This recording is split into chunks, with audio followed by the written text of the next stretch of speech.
Hello, this is Giuseppe Conti. I am the founder of Conti Advanced Business Learning, a company that specializes in negotiation and influencing. Is it easy to get a yes when you ask your boss for a raise? For many professionals, unfortunately, the answer is no when they ask for a raise.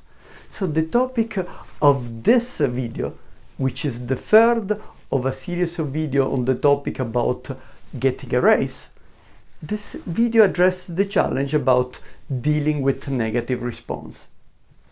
The key advice in this area is to identify a list of yesable alternatives.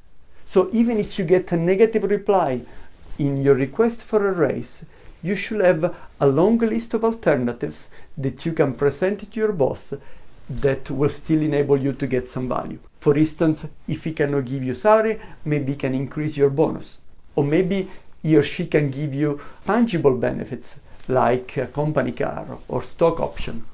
Or maybe you want to ask for intangible benefits that are valuable to you, like a better job title, or maybe the possibility to work from home 2 days per week.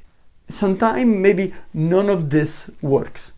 We know that it's easier to get a 10% raise when you join a new company than to get a 5% raise inside your own company, even if you have done an excellent performance.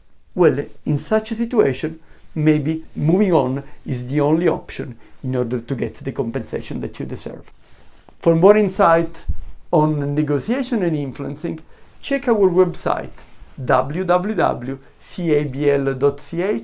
and look out for our 2 other videos on this series on how to get a raise so that you can have a broader perspective on this topic. Thank you very much.